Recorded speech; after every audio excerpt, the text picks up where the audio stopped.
Paradise Kitty here. This week's retro recap is brought to you by the letter U. U as in unusual, unique, underrated, underappreciated, unused, and unbelievable. Alright, so we're going to start this week off with Star Trek Starfleet Academy number 3. This kind of falls under the unusual and a little underrated category, but also, you know, it's weird. So I love my Star Trek books, and I love this one too, unlike the one I did like last week or whatever.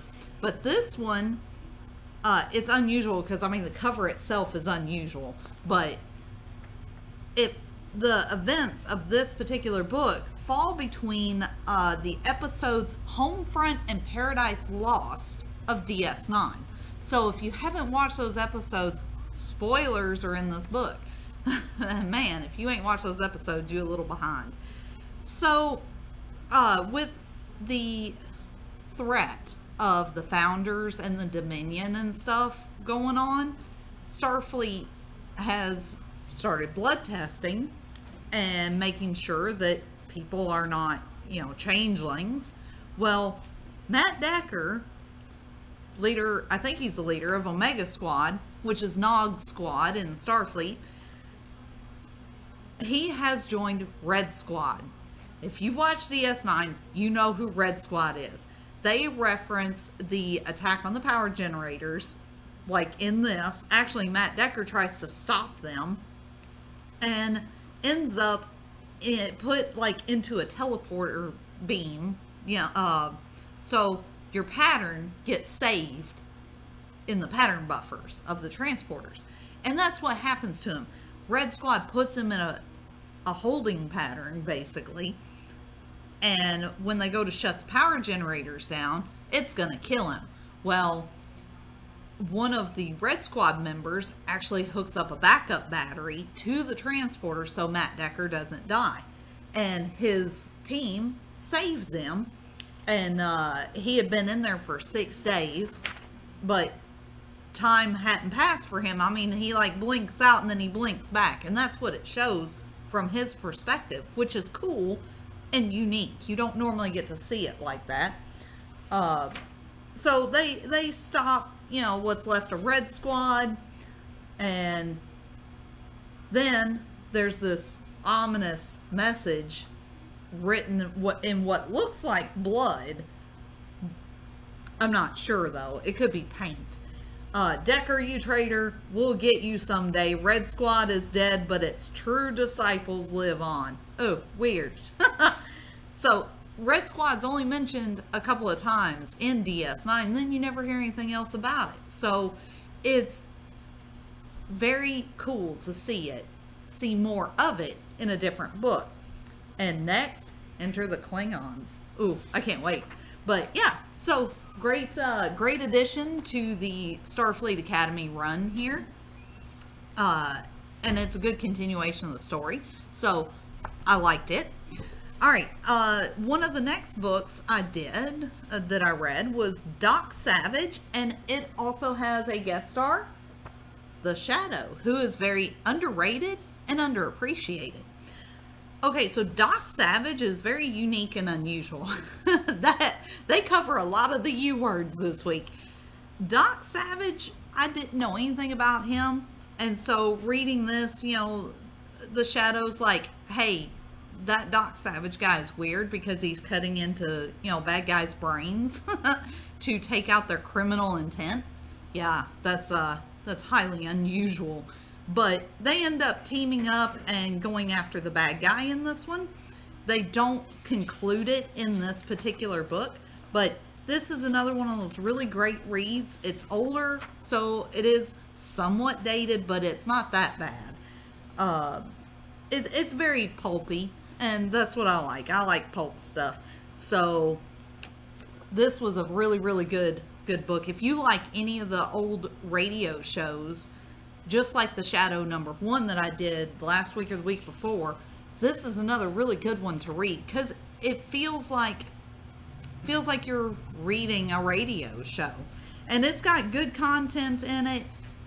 Okay, so the Shadow, he kills people, you know, so I wouldn't recommend this for like younger kids, but Doc Savage is a character, again, I only know from this book about Doc Savage, but from what it appears in here, he's one of those, I would let a kid read a Doc Savage book.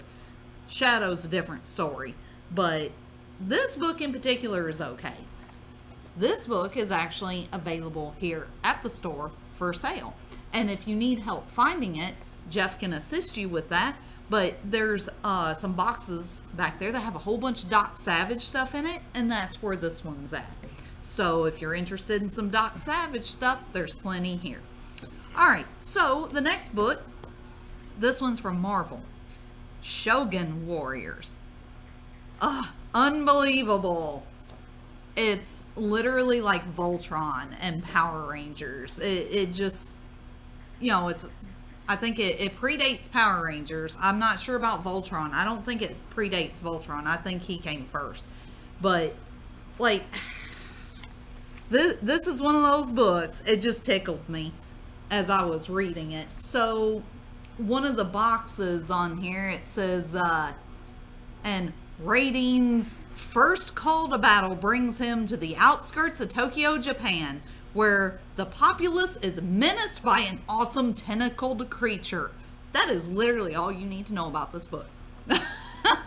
So it's a great, you know, giant robot fighting monster. The robot itself is not sentient. It's a mech suit, basically. Mech suit for 3 people. It's got an interesting and unusual backstory to it, so it covers a couple of the U words, but unbelievable that it's so much. There are so many of these type of books out there, from Voltron to Power Rangers to Shogun Warriors. It's like, why don't they just put them all into one thing and be done with it? Because there's so many different ones. I was looking for the date on this, and I don't remember the date on Voltron. But this one is 78. I'm pretty sure Voltron came first. So, but still, I enjoyed reading it. This was a fun read. It was different. Just different from my normal read. So, for me, it was unusual because I don't normally read books like this. This one is also available here at the store. Jeff can help you find this one too. And this is the #1 issue of Shogun Warriors. So, it's cool. I'd probably read more if I could find them. So, I enjoyed that one. Now, this last book. This is either going to get me censored or banned off of YouTube. So, be prepared for that. If my video gets taken down, I will put it up somewhere.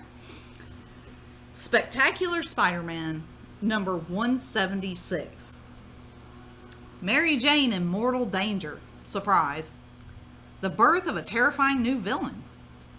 Spidey in all-out action. Who or what is Corona? That's her right there. Okay. Tell me if this sounds a little familiar. Rich person, selfish, experiments on self with chemicals, becomes villain. That's literally Corona's origin.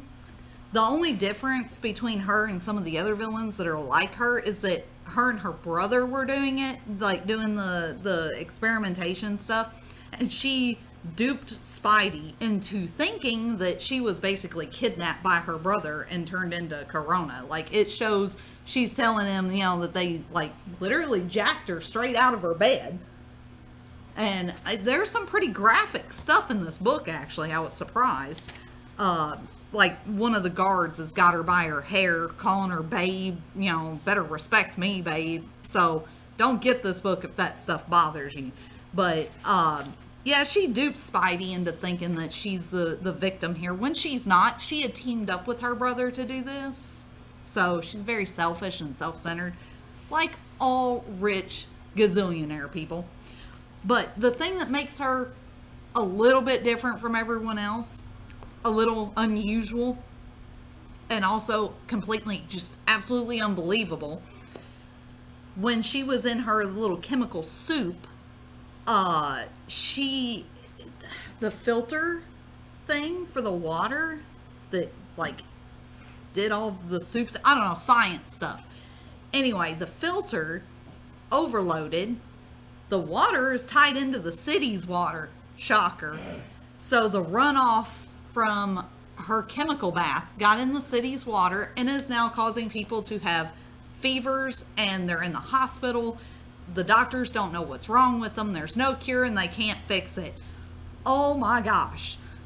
If this wasn't like almost a prediction of stuff today, like, I think The Simpsons nails it a little bit more close on stuff, but this was pretty creepy. Like, reading through this, I'm like, oh my god, that's crazy.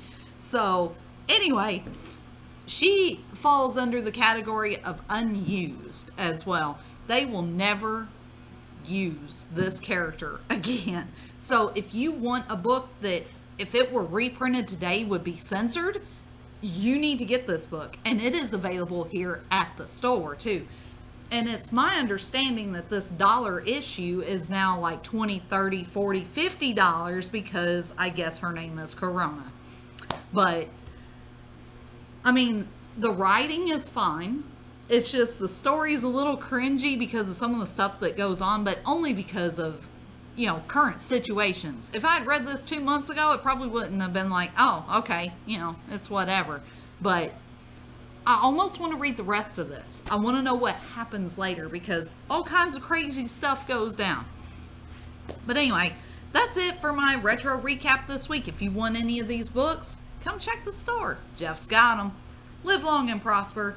Glory for the Empire. Kapla!